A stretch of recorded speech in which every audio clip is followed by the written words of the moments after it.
Radhe Radhe. Human beings are endowed with a higher level of consciousness.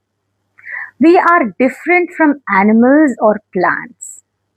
This is for the reason that only in the human form of life can we actually realize our own true self. Human life itself is given for this purpose. Our intelligence is one of the most important faculties that help us to decide what's right for us and what is wrong for us, right? Do we use our intelligence? If yes, how do we do it? Is there a time when you have felt your own intelligence is not functioning properly? Is that moment a moment of peace or anger? If we look carefully, we are totally out of our minds when we are angry. Have you noticed that? Why does anger arise? And what arises from anger? Let's see how beautifully Krishna connects the dots. Chapter 2, Sloka 63. Krodhād bhavati sammohaḥ, sammohāt smṛti-vibhramaḥ, smṛti-bhraṁśād buddhi-nāśo, buddhi-nāśāt praṇaśyati. Translation. From anger comes delusion, and from delusion, memory is distorted. From distortion of memory, discernment is lost. And when discernment is lost, what happens? One perishes. For those who have watched or participated in a marathon, or if you are into athletics, you know how difficult but extremely important it is to concentrate, right? Concentration and discipline is the most important aspect in the practice of any kind of skill. We all know this. But when it comes to our own emotions, why do we neglect this discipline so much? Do we try to control our emotions? Do we participate or practice self-awareness? Are we mindful? Krishna says how a self-controlled person can make anything easy for himself. Chapter 2, Sloka 64. Ragadvesha vimuktestu vishayanindriyaishcharan atmavasyairvidheyatma prasadam adhigacchati. Translation. But a self-controlled person, even while experiencing the sense objects through the senses, which are under the regulation of the self and hence devoid of attraction and aversion for their objects, attains tranquility of mind. People can be distinguished truly only by their character. We can see how a person behaves and more or less understand his character, right?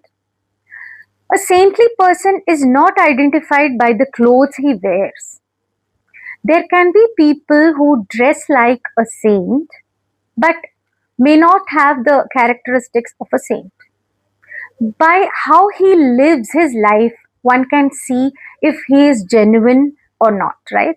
In this sense, a materialistic person finds pleasure in things that a great sage doesn't find interesting at all.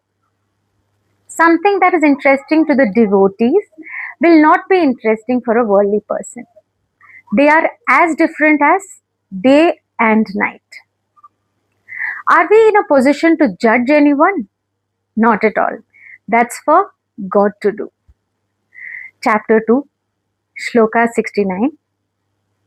Ya nisha sarvabhutanam tasyam jagarti samyami yasyam jagrati bhutani sa nisha pashyato mune.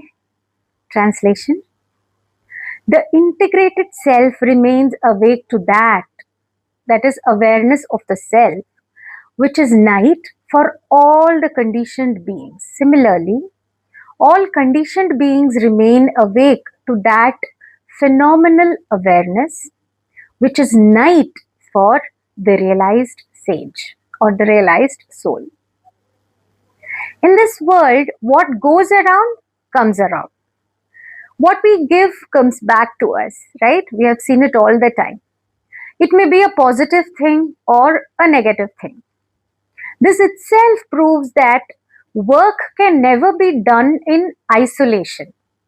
All kinds of action leave a ripple effect in this world and will definitely come back to us.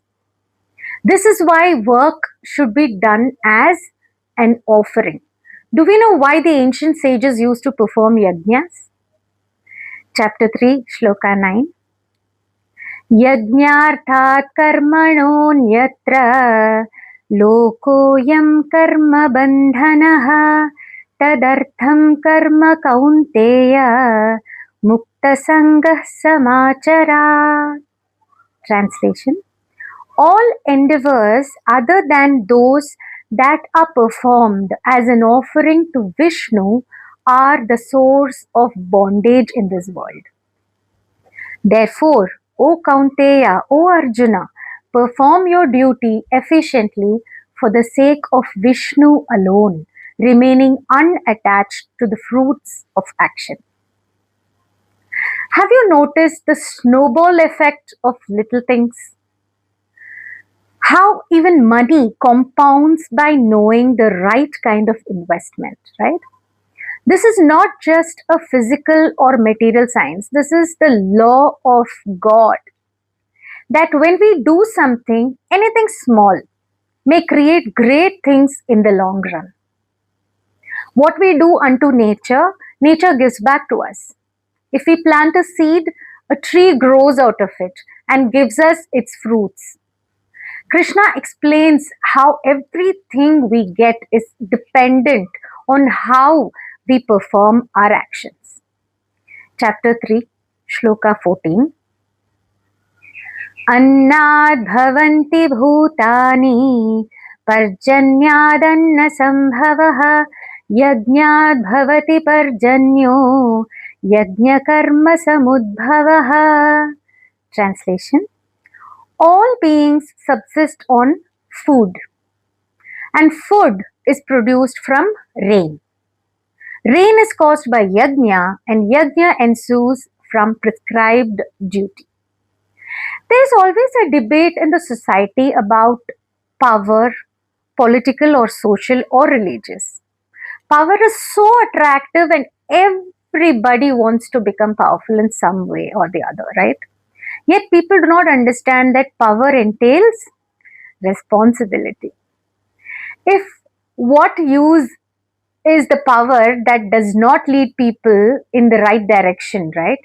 All the difficulties in the society is due to either power being in the wrong hands or because of the misuse of power. When a person can lead by his own positive example, then we can say that he is worthy of power. A leader shoulders the great responsibility of leading in the right direction. By nature, people look up to leadership and would like to follow a great leader, right? Being a leader is not a joke. Krishna talks about leadership and standards in this amazing shloka. Chapter 3, Shloka 21.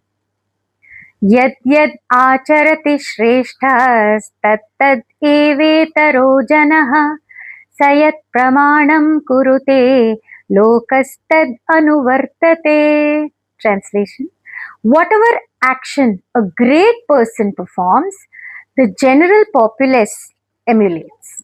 Whatever standard such an eminent person sets, common people follow. Have you noticed that during the course of a day, as we are doing our daily activities, we go through different feelings. Feelings keep on changing from morning to afternoon to evening to night, right? Of course, depending on our situation. These changing emotions are proof that the quality of things keep changing too.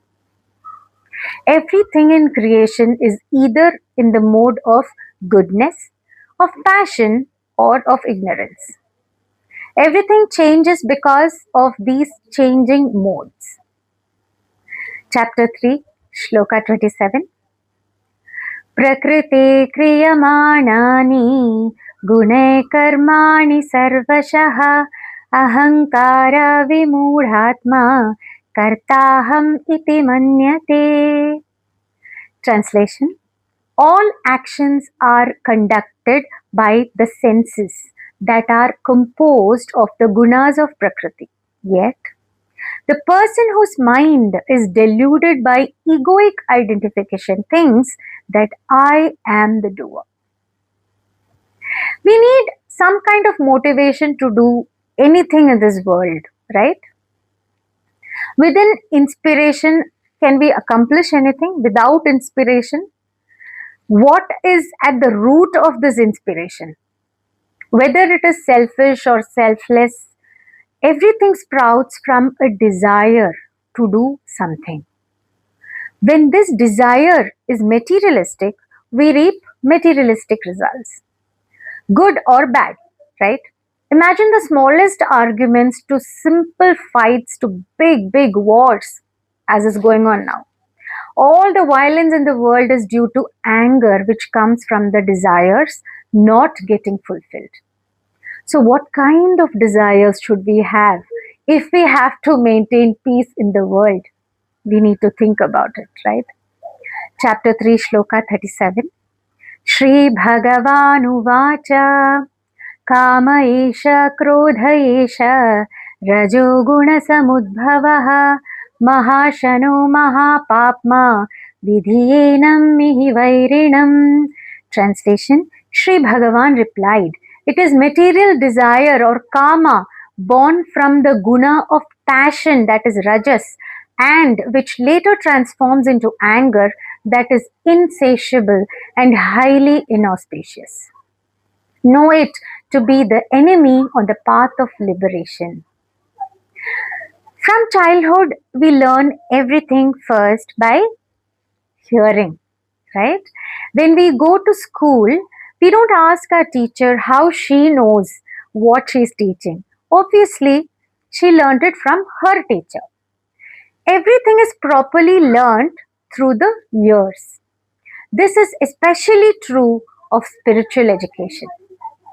This is why our Vedic scriptures are called apaurushaya, not written down by any one human being.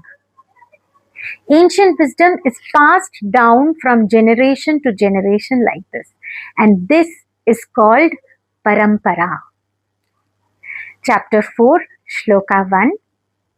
Shri Bhagavan Uvacha Imam Vivasvate Yogam Proktavanaham Avyayam Vivasvan Manave Praha Manur Ikshvakave Bravit.